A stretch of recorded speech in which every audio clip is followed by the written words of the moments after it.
Hello and welcome to Storytime at 9 once again. I hope all of you have been doing well. I have not been too well, unfortunately. I have been coughing, but please stay safe. COVID is still not gone, right? For all of you who are joining for the first time, we have been going to different countries every Saturday and with the best professional storytellers from those countries who tell us stories from their country and who also tell us about their culture, right? If you love the stories, if you love the videos, then as I keep saying, do not forget to share the videos and to subscribe to the channel or like the page. Subscribe to YouTube, like the Facebook page, as the case might be, right? Okay. Now, if you've missed, we have already completed 50 episodes in the 3 seasons. But we completed 40 countries last time. Today is the 41st country. Now, if you have not traveled to 41 countries, you can always go back to YouTube to the playlist of Storytime at 9 and check out the videos that you have missed, right? Anyway, today we are going to a country that some of you are fascinated about. I can see Sarita Mahanti saying that she loves stories from Netherlands, and we have a wonderful storyteller from the Netherlands, and he is Michael Driebeek van der Ven. How many of you are 7 years old? Can you write down in the comments box? How many of you are 7 years old?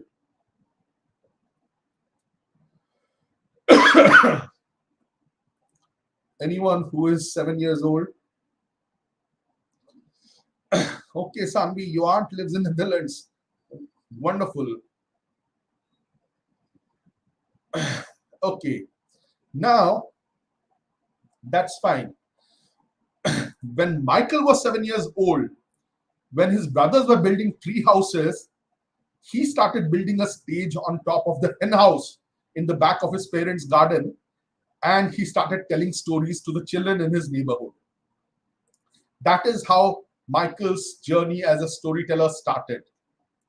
Then, of course, when he grew up in 2000, he trained as an actor from the actor studio in The Hague, which is where he's based. And then he started working closely with Caja van der Poel. I'm not sure if I've got the pronunciation right. And together they founded MichaelandCaja, right? In 2013, he graduated as a Master Storyteller. And the same year, he founded the Dutch International Storytelling Center. So we have Michael, who's going to tell us stories from Netherlands and tell us about Netherlands. So welcome, Michael. I'm sure children are going to love your session. Thank you so much, Ujit, and good health to you,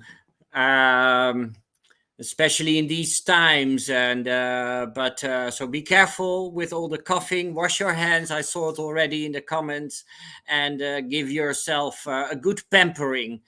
And I have my tea with my honey here and ginger to keep my throat clear.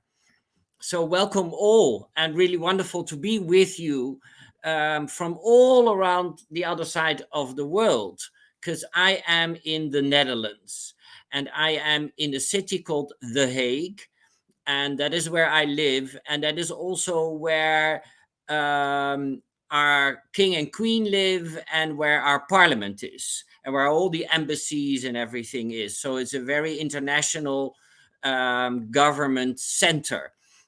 Where I live, and where I run the International Storytelling Center, which is fantastic to do. I love stories. As Sujit said, I started as a child on top of the hen house, making up stories. And that's how you also can start. You know, you don't need to have years and years of experience. Anyone can start telling and sharing stories, and so can you. So go for it. Let me tell you a little bit about my country. And there's the name, the Kingdom of the Netherlands. So that is the name of our country, the Kingdom of the Netherlands. Kingdom because we have a king and sometimes we have a queen as head of state. And the Netherlands, that means actually it's an old-fashioned word. Netherlands means the lowlands. And it's called the lowlands because we are under sea level. We are a very low, flat country. Could we have the next slide, please? So let me introduce us. Who are we actually, and where are we in Europe? Because we are in the continent of Europe. If you see on the next slide, please. There's Europe, and a little red circle is just around our country. We are right in the middle of Europe. We are surrounded by many, many countries. If you go up north, you will see the Scandinavian countries, Norway and Sweden and Finland. And on our right side, there's Denmark and Germany. Those are our neighbors. Under us, there's Belgium and Luxembourg and France. And on the left, you see these two islands, which is the UK and Ireland. So the UK, that's England, Scotland, and Wales, and Northern Ireland and Ireland. So we are right in the middle, and we are surrounded by a sea. The sea is called the North Sea. And that's important because if you look down in the picture, you see another sea, which is called the Mediterranean Sea, where countries like Greece and Italy and Morocco and Spain all are. And if you go to the top, just above us, there's the Northern and the Eastern Sea. So we're kind of the Northern Mediterranean. All these countries there, we share the same history and we share the same culture in a way. Now, try to take a good look at our country, and then there's the North Sea separating us from the UK. Now, you would think that it has always been like that, but it hasn't. We are below sea level because we had much turmoil, much storms and winds and fighting with the sea for many, many centuries, thousands of years even. So keep that sea in your mind as we go to the next slide, and then you see how it used to be. Can we see? Yes, there we are. Can you still recognize the UK and Ireland on the left? But then there's this whole green bit in the Northern Sea, and our country is kind of swallowed in that green bit. This is the way it used to be. And scientists call it now Doggerland, but this is a long time ago, a long, long time ago. And people were living there in these lowlands behind the dunes that separated the land from the ocean. Now, all these Dutch people and the English people and the Welsh and the Danish, and so they were all tribes that were living together and working together. And they had a very prosperous life. These lands were very fertile, and many villages and cities and farmers were living there.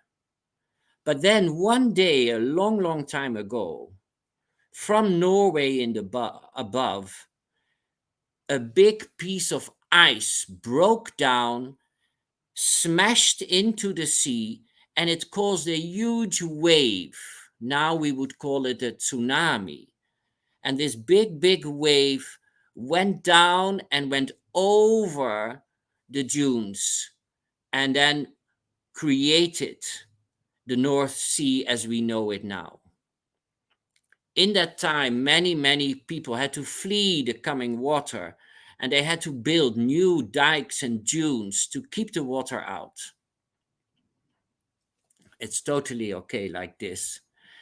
Thank you, Safi. And that's when we, the Dutch, started building dikes to keep the water out of our flat country. And for the dikes, we needed windmills. So we started building windmills. And this, for centuries, was our way to keep the water out. Could we have the next slide, please, Safi? There should be one. So, anyway, go to the next slide. It's totally okay. We'll see what happens. There we are. So this is our country now. You see the water, you see the windmills, they are everywhere. It's to keep the water out. And we have these canals all around the country to direct the water in certain ways. And because it's so flat, everyone owns a bike, basically.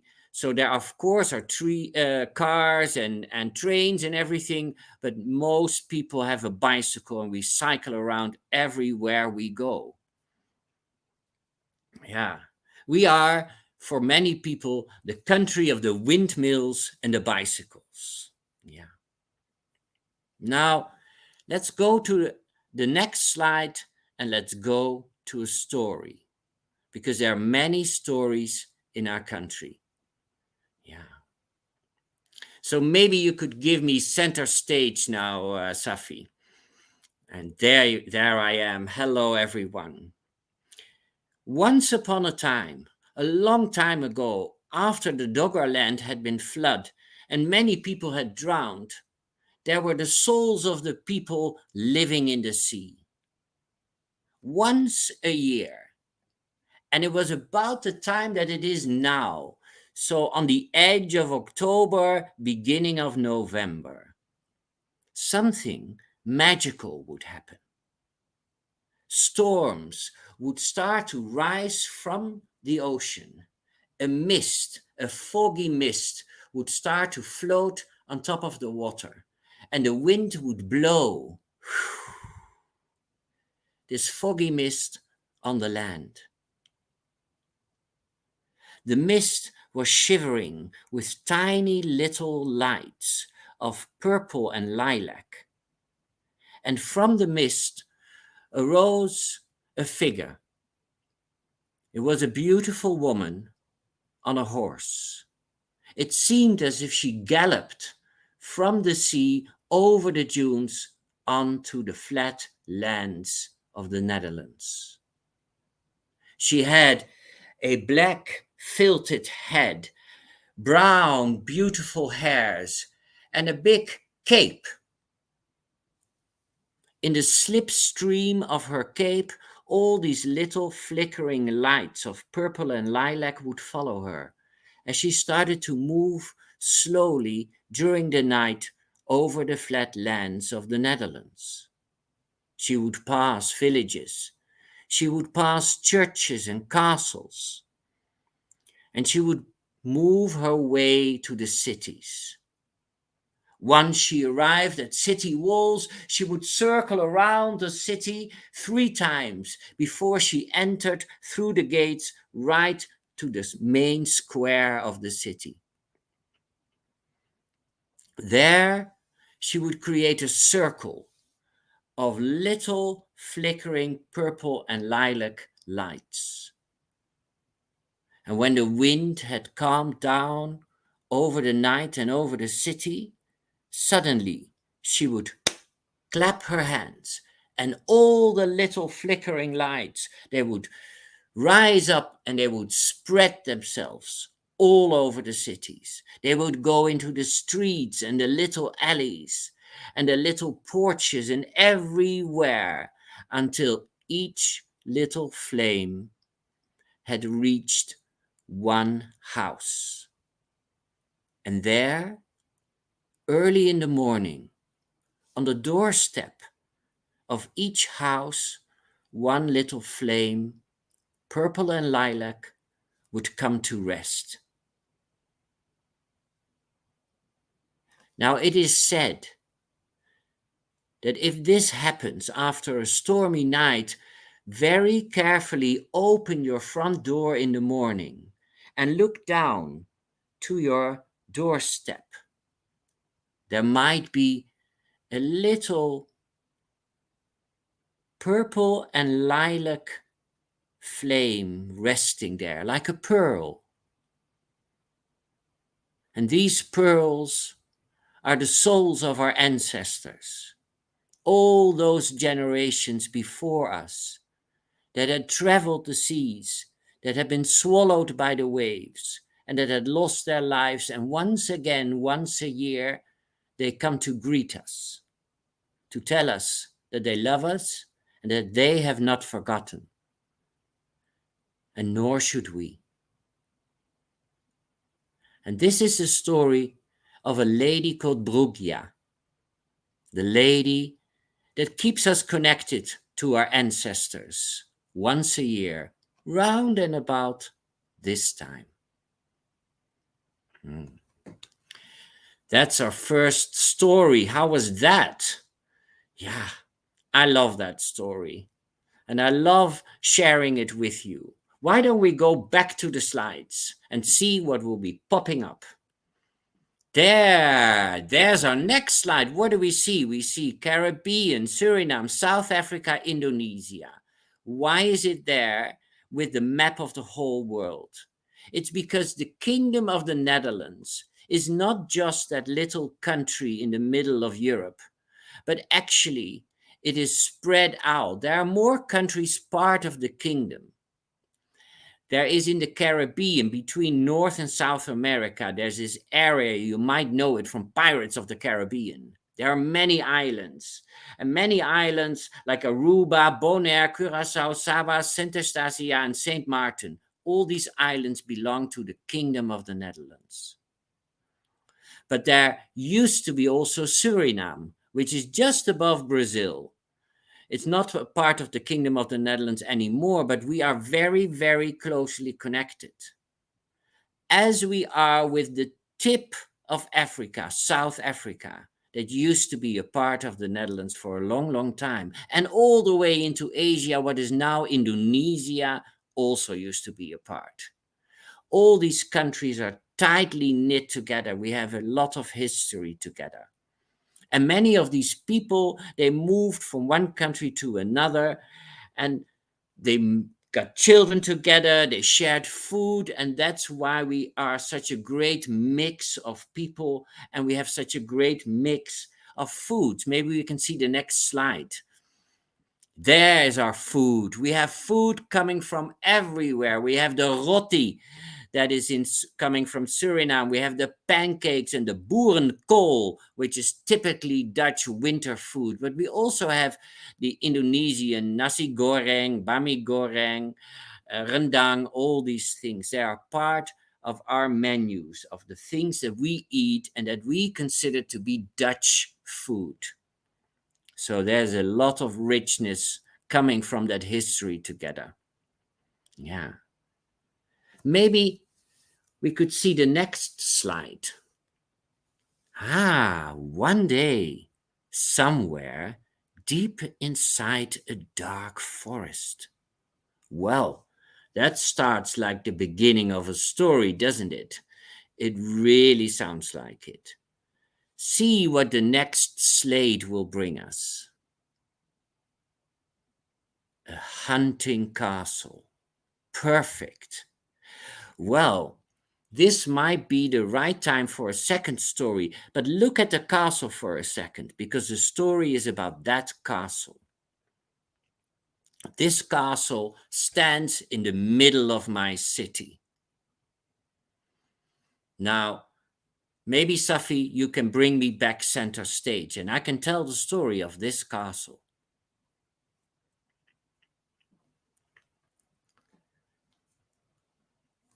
Once upon a time, a long, long time ago, our country was covered with vast forests and lots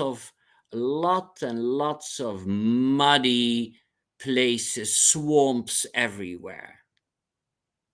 The people that lived there, this was more than 1,000 years ago, they had a main ruler, and he was called the Count of Holland. And the Count of Holland loved going on his horse, galloping through the forests. Now, one day, He was galloping around in these enormous forests, and he stumbled upon a lake.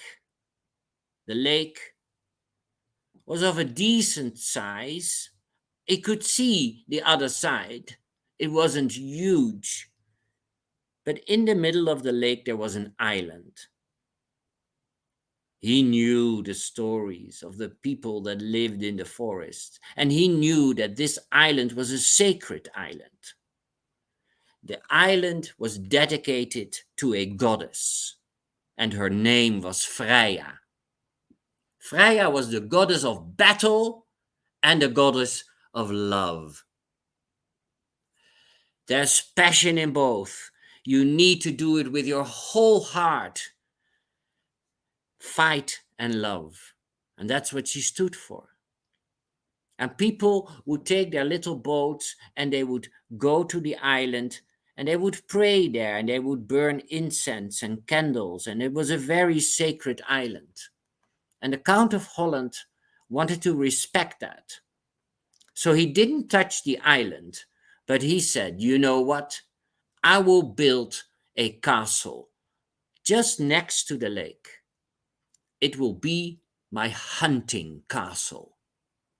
And the goddess Freya will bless me with all her love and battle, so we will have good hunts from there. And thus it started. A huge castle was built there, and all noblemen, knights, and other counts, and everyone from everywhere came there to go hunting with the Count of Holland. And soon he became the most important nobleman in the far, far area. And more people, more noble people wanted to come there as well, and soon the castle was too small. Bah, no problem, said the Count of Holland. I'll just build an extra hall next to it. And he called it the Hall of Knights. You might have heard of King Arthur and his knights. It was kind of the same thing. It was where all the knights could come together. They would go inside with their horses, tie them up against the wall, and then they would sit on a big round table and they would discuss politics and wars and battles and trade and everything that needed to be discussed. Soon the castle grew, and not only the noblemen needed to be there, but there needed to be a baker and a shoemaker and a blacksmith and a goldsmith, and all the tradesmen and the craftsmen built their little houses around the castle. More and more important the Count of Holland became. And soon, not only the noblemen wanted to visit him, but also the rich merchants, the people who do the trading of all the goods that go around in the world. They were rich, they were important, they wanted to sit at the table with the Count of Holland as well. But the knights said, no, no, no, no, no, this is just for the noblemen. The merchants are not allowed inside. And a huge fight became between the knights and the merchants. And the Count of Holland said, I have had it with all of you. I will build 2 new castles, one on the left for the knights and one on the right for the merchants. And if you want to discuss something with me, first talk it out together, and then I want one person coming to my castle in the Hall of Knights, and then you can lay down your demands or your questions or whatever you want. And thus it happened. These 3 castles over time became our House of Parliament. The knights in their castle is the House of Lords, and the merchants in their castle is the House of Commons. And the king still has his throne in the Hall of Knights. Yeah, and we need them. Maybe we could go back to the slides and then see the next one. There we are today. So the gentleman in the blue suit is our current king, King William Alexander. And the lady next to him is our queen, Queen Maxima. And all those children around them, those are the children of the Netherlands. You see how mixed we are. We come from all around the world because we sailed the seven seas. You see how the children are wearing orange shirts. That's because our king is called of Orange. The royal family is the House of Orange. That is their family name. And therefore, we wear a lot of orange, as much as we can. Now, the king and queen, they do not make the rules in our country. Parliament does. All the rules and laws and regulations are done by the prime minister and all the other ministers and all of parliament. The king and queen, they are like our mother and father of the country. They are ceremonial. They are emotional leaders of our country. And they are very, very popular. One day, I was sitting on a train and there was a grandmother with her child. The child said to their grandmother, "Granny, when we all go to sleep at night, does the queen turn off the light in the country?" I love that question. And of course, the grandmother said, "Yes, that's exactly how it goes. When everyone's in their bed, then the queen asked, 'Is everyone sleeping? Is everyone in their bed nicely tucked in? Okay, good night. See you in the morning light.' And then she switches off the light." This little anecdote shows how popular they are. And over centuries, their ancestors protected the people in our country. If we go to the next slide, it started a long time ago with the Frisians, the Normans, and the Vikings that had been invading our country. You see them in the picture. And through the House of Orange, we were protected. Then the next slide, you will see the Spanish. The Spanish ruled the whole of Europe for a long, long time. But there was William of Orange who liberated our country. And in the next slide, you'll see the French with Napoleon. Can we see? There he is. He also occupied our country, and yet again, with the help of the Orange family, we were liberated. After the French had left for many, many centuries, we were finally free of occupation, but also very, very poor. And this is about 200 years ago. Yeah, thank you. And we said, we're going to do it on our own. Nobody will occupy us anymore. We will do it by ourselves. Let's see if that works. And then before we go to the next slide, I want to say to you, a new time arrived 200 years ago. The Dutch were poor, but they had trade contracts all around the world. And they started sailing again the seven seas. And it led them to Suriname, to the Caribbean, to South Africa, and to Indonesia, and also to India and Burma and many, many countries all around the world. It did not go well. First, the Dutch started to do trade, but slowly they became the occupiers of all these countries. Can we have the next slide? And that is the beginning of our colonial times 200 years ago.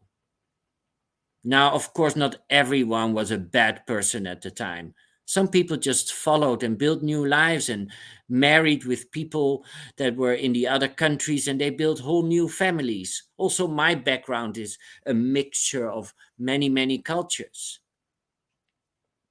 But it was still occupation. And it was still the desire of those countries to be their own countries again at some time. There is a story coming from that time. If we go to the next slide, you will see, you might know it, the Flying Dutchman. It is a world famous story. And it's all about this time when they started sailing all the seas and occupying these countries. It started with a tradesman. Maybe I can go back to center stage and tell you a third story.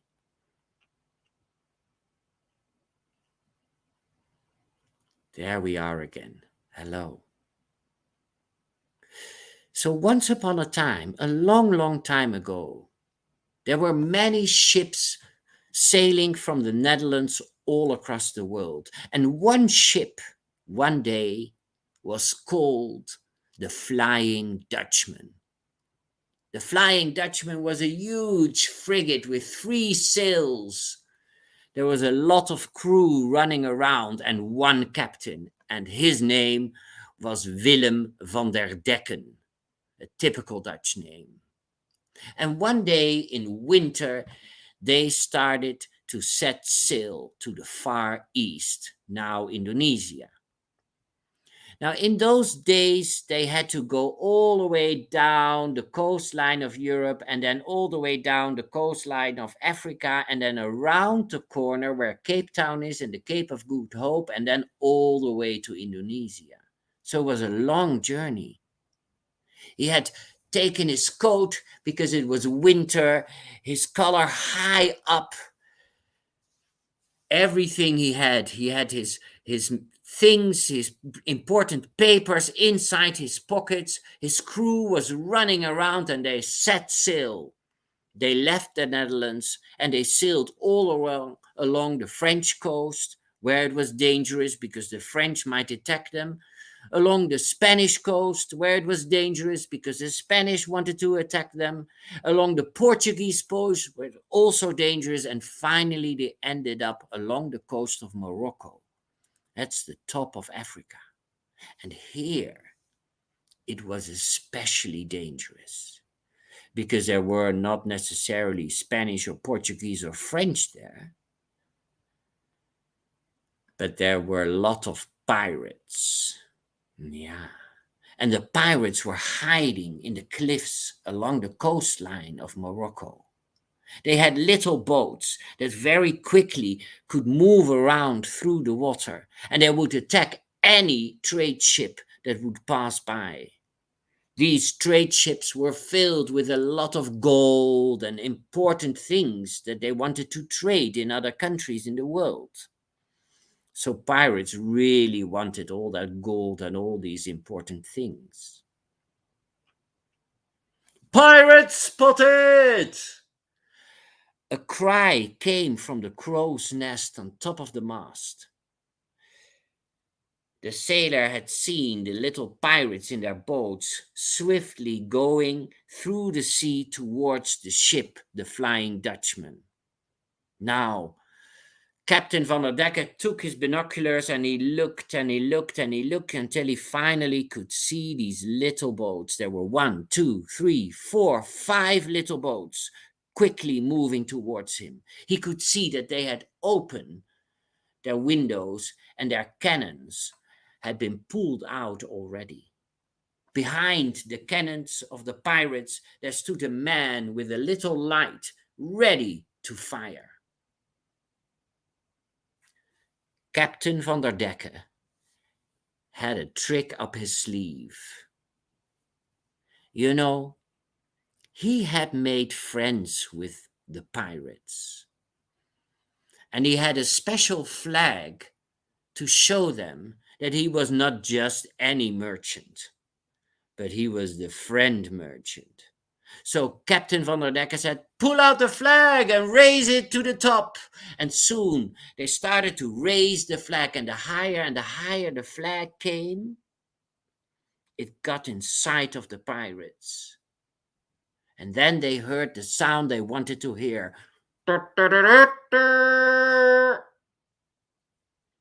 It was the trumpet of retreat that the pirates blew to say, "We're not going to attack you. You are our friend." Captain van der Decken greeted his pirate friends and off he went, sailing for 6 weeks until he reached the coast of South Africa. Once he had arrived, they unloaded the ship and they stayed the night in a hotel. The next morning, they wanted to leave and set sail to sail to Indonesia, but it was stormy weather. As soon as he opened his curtains, there was rain and turmoil. They couldn't set sail. And this happened every day. Storm, storm, storm. Day after day, week after week, they couldn't set sail until one day. Captain opened his curtains and there was a smooth sea like a baby button. There was sun, there was no wind. It was a perfect day to set sail. He called to his sailors and said, "Prepare the ship, we're leaving today in an hour." But the people in the village, they were outraged, they were angry. They said, "You can't set sail today because today is a holy day." "Well," Captain said, "today is a safe day. I don't mind about the holy day. I don't mind about what God says. I'm going to set sail." And then the people said, "Well, then, if you do so, God will curse your ship." And there he left on the smooth sea, leaving the docks and the village and disappearing behind the horizon. The ship of the Flying Dutchman never arrived in Indonesia. It never came back to South Africa or to the Netherlands. The ship completely vanished. And up until this day, there are people at sea that say that they could see the Flying Dutchman sailing between the clouds. I don't know if it's true, but if you are at sea, keep your eyes on the clouds, because you might see the Flying Dutchman yourself. And that's the story. Ooh, exciting to set sail. Why don't we go back to the slides? There he is again, Captain Willem van der Decken, the Flying Dutchman. So, after this period had passed, and now we're talking about the past century, war came to our country, war came to Europe, war came to the whole world. There were 2 great wars. And again, our country was occupied, this time by the Germans. And they bombed it, and it was terrible. This street you see is the street where my father used to live as a young child. All those stones that you see on the right side is what is left over from the house where my father and his brothers and sisters and my grandparents used to live. It is sad. And there's a sad story, especially because when the country was bombed, also one of the brothers of my father passed away. His name was Hansje, and he is still like this little purple and lilac flame on our doorstep, someone we dearly love and remember. After the war, and we can go to the next slide, we question, where are we now? We needed to rebuild our country again after everyone that had occupied us, from the Vikings to the Spanish to the French and now the German. We had to rebuild our country again. And we did, as you can see in the next slide. Everyone pulled up their sleeves and started rebuilding the houses and the streets and the country. And we got a lot of help because from all these countries that we were connected to, that were once part of the Kingdom of the Netherlands, people came and lived with us, and people started helping us. And that made us a rich country, rich in diversity, rich in ideas, rich in our foods, rich in our culture, rich in everything that makes us the whole world just being put into that little tiny country. And then we got in the 60s a lot of Turkish people coming, and from Morocco and from the east of Europe and Poland and everywhere. And if you see the next slide, you'll see this makes us who we are today. We are a beautiful mix of everything. We have our history, we have our king and queen, we have our delicious food, but also we have our new families, our new cultures, and our new technologies and everything that we keep on developing. And therefore, as you can see in the next slide, we are a country that now are living very happily ever after. We love our history and our traditions, but we do not let them rule us, because as much as we remember the past, we celebrate the future. And therefore, we are a highly developed country. A lot of new techniques are being created. And one of the things I find very special, I would like to share with you, is that our parliament last week made a new rule. You see, our king and queen, they have a daughter. She's the crown princess. Amalia is her name, and she will be queen one day. She's still a very young girl like you are. But one day, she might want to marry. And Parliament has declared a law saying she can marry anyone she wants, whether it's a man, whether it's a woman, whether they are very Dutch or they're very different. Anyone she wants to marry, she can marry. And that is where we are with our Dutch fairy tale at the moment. Maybe one day we'll have a queen and queen sitting on the throne, being our two mothers for the country. We love our ceremonies, but we're very practical people. Maybe you can give me center stage again. Because these final words I would like to say to you whilst you can see me. We love our traditions. We love the history. We love this wide variety of people and food that we have in our country. We like the old and we like the new. We like it all. We are very practical people. We need our dikes and our windmills and our canals to keep the water out. At the same time, we like all the ceremonies. Once someone said, the character of the Dutch is that we like to take off our hat for the king, but not when it rains. And in our country, it rains a lot. So that is the story of my country. Thank you so much for listening. I look forward to hearing many questions by you or many ideas that came up. And maybe Sujit, there you are again. Yes, yes. I saw a lot of questions. Those of you who had questions, please repeat them again because there is so much which is gone.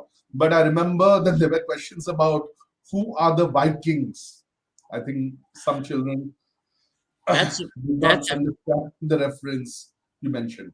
I will explain. So in the old times, long time ago, you would have the Vikings, and those were one of the tribes that came from the north, from Norway and Sweden, and they were very tough people. Men and women both were very tough, and they would go around Europe and they would go in big battles. Men and women, they would fight shoulder to shoulder, and they would go everywhere where they could think that they would get some gold or other valuable stuffs. And so the Vikings, that's a very old tribe coming from the north, from Sweden, Norway, Finland, that area, and Denmark.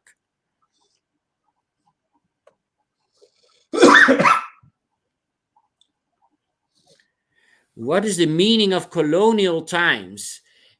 It's now continued. Well, no, it's not continued anymore.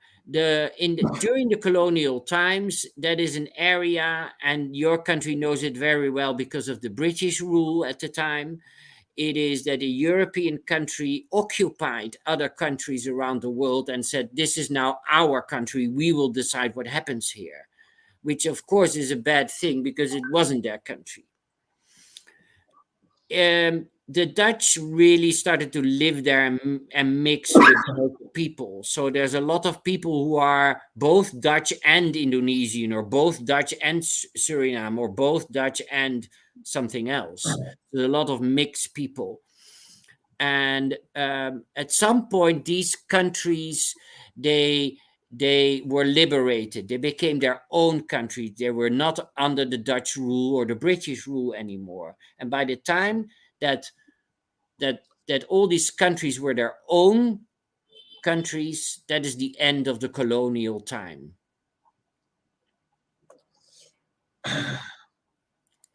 So where is the capital of the Netherlands? I guess what you are saying, Sudeep.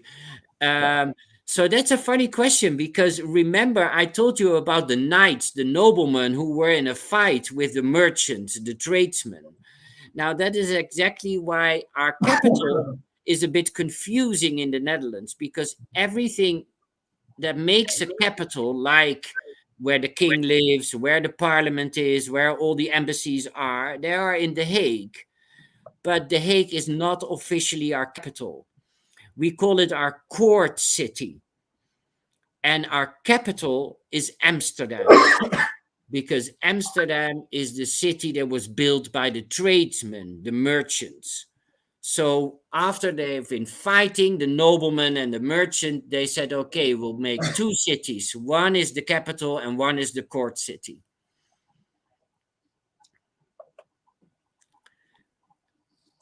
And even defeated us in hockey. Oh, I'm so sorry. And I must say, I used to play hockey when I was younger. I don't anymore, but I'm very proud, especially of our ladies hockey team, because they are doing incredibly good all around the world. But your hockey teams are quite compatible, so it is always fun to play hockey against another team that is of the same quality. Well, Michael, I must mention here, the city that I am in, and many people here belong to the same city. It's Bhubaneswar. In the last few years, particularly the last 3 years, it has fashioned itself as the hockey capital of India. Ah. So the Hockey World Cups, both men and women, junior and senior, have been happening here in Bhubaneswar, where I'm sitting. Wow. I feel really connected now. Thank you for saying that. Yeah. And there's a question about cricket. Can you tell us about cricket team in the Netherlands? No wonder which has played the World Cup. Well, thank you, Abhinash. I'm going to be a little bit embarrassed because I know very little about cricket, and I certainly don't know anything about the cricket team in the Netherlands. So I come from a big family. I have many brothers. I am the youngest. The eldest brothers, they all played cricket, and so they know a lot. They follow it and everything. By the time I was born, my parents were too busy putting me on cricket and all the other sports and piano lessons and flute lessons, and all these things didn't happen for me. You So started telling stories. I'm yeah, that's why I started telling stories instead. Ah, interesting. So there are questions about whether you've had Indian food. Oh yes, yes, absolutely.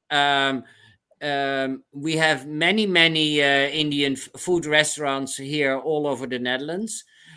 So it's very common for us to go out and have Indian food. Also, I have a lot of friends of mine who are from Indian descent.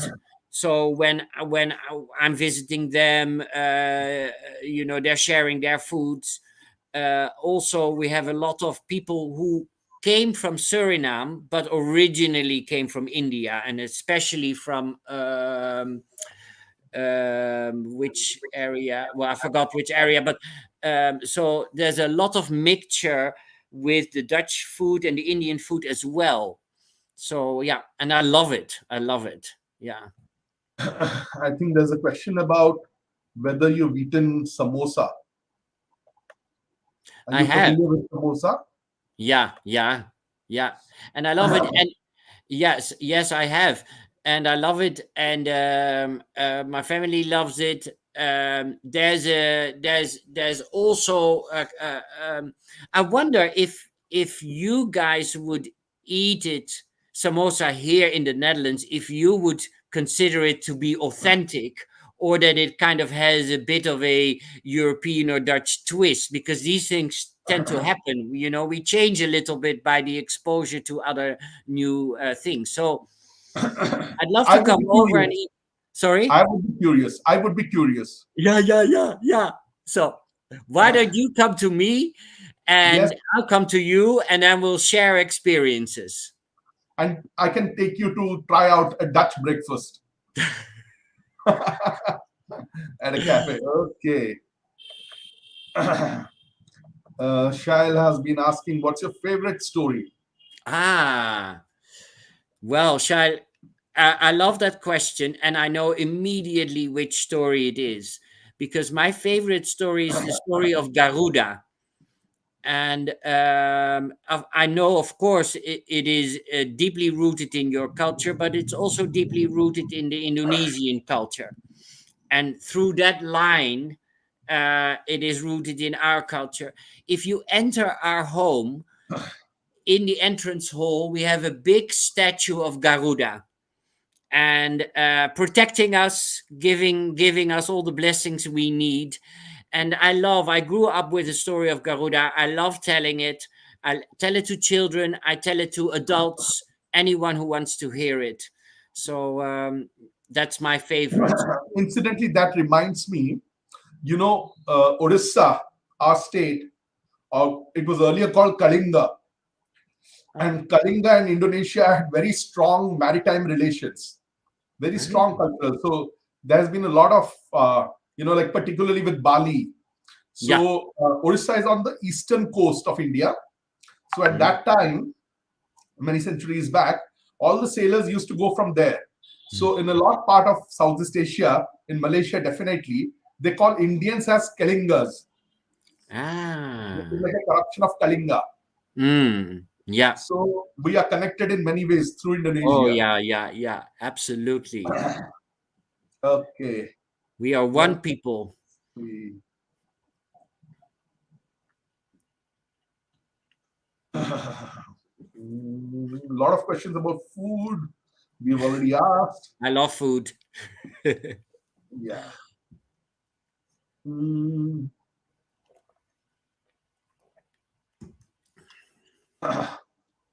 So there's this question about where you stay. Oh, What what is is in you? your area? Oh, okay. So now it's 7:30. No, 6:30 in the evening. So the evening is just starting. I'm alone at home now with only my two cats. You might have seen one in introduction video, because the rest of the family already went out to a restaurant, and I will join them later. It's an Indonesian restaurant where we're having dinner tonight. Hmm. So Where our do you city, live once more? yeah, I will tell you again. The name of the city is called The Hague, or in Dutch, Den Haag. And actually, it's named after the forest. Remember the story of the Count of Holland who built the hunting castle in the forest? Well, an old-fashioned word for forest is Hague. And so the city is actually called the forest, so to say. Hmm. Thank you, Ipsita. You really enjoyed the story, sir. What is the national bird of the Netherlands? That is a good question.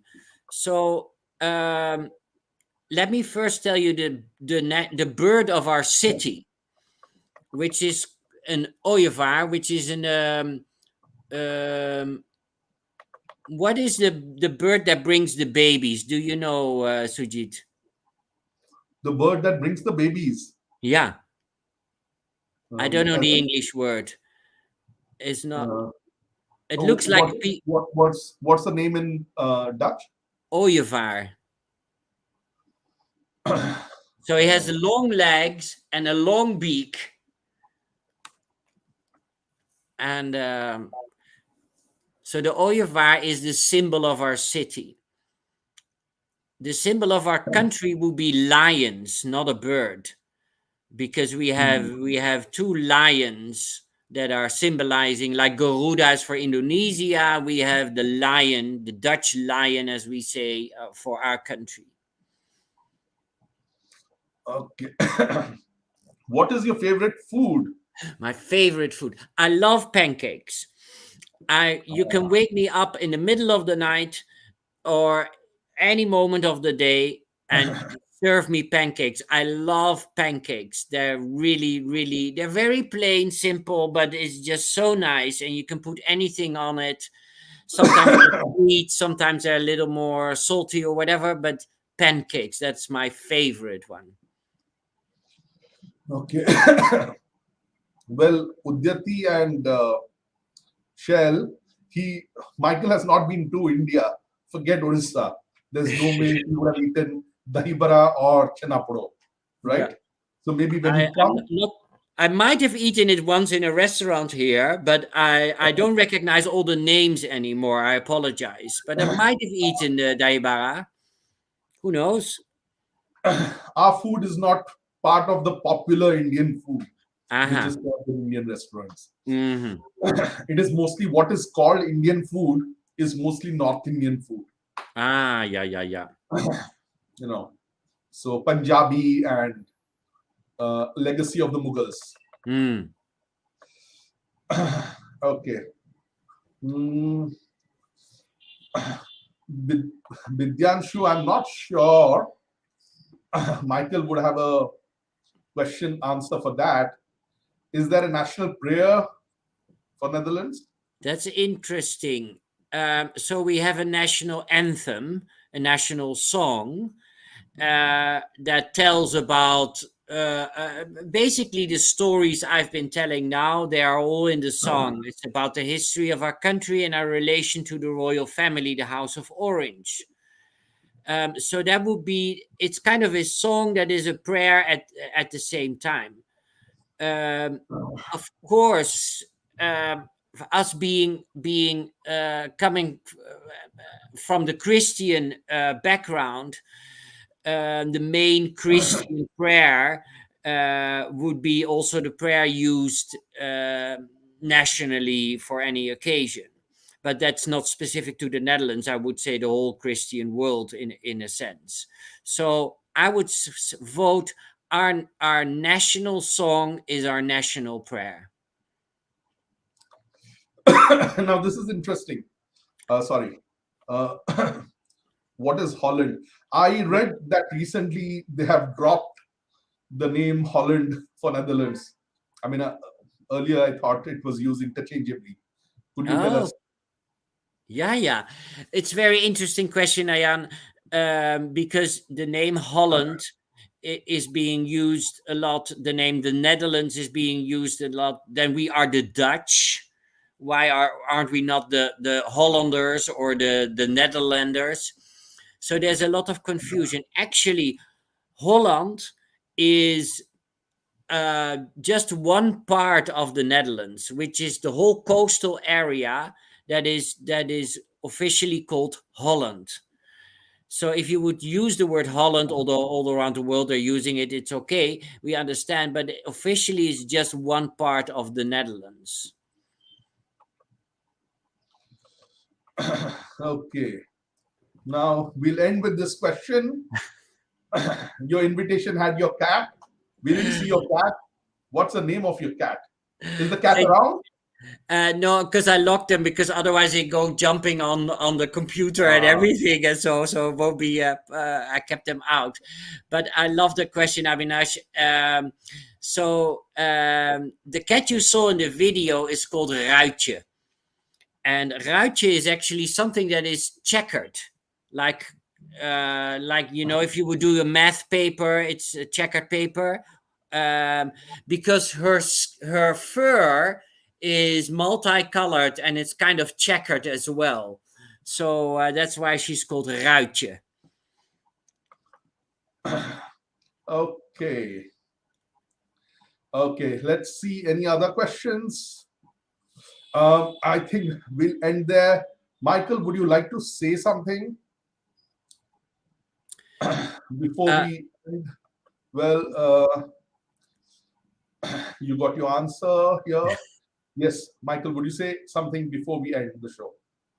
Well, I'd love to say that, tell you that I really enjoyed this a lot. I wish we could be all in the same room together and keep on sharing stories. And I find this is a wonderful thing in this time, that the technique really helps us to be together. And I feel as if we are really close connected and together. I love that. I love your questions.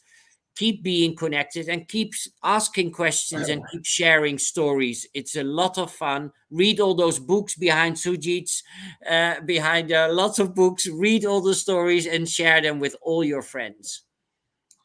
And do not forget to share the video. I'm sure all of you have been commenting about how you love these stories and this session. Definitely share it with your friends. Tell them what they're missing, right? And we'll be back next Saturday with another country which also has a big colonial history. In fact, like England colonized India, the Dutch colonized some parts of the world. Now, this is another country which was a major colonial power. Okay, now which country is that? Can anyone guess? Can I see some answers? Let's see. Can I see some answers? I'm not getting any answers yet. Which is the country that we are traveling to next Saturday? Again at 9 p.m. on Facebook, YouTube, and Twitter, on the Bakul Foundation pages. No answers yet. It's a mystery. Okay, Udyati, you have shared with 6 friends. Very good. Thank you. Kadambini says France. Okay. Let's see, Italy.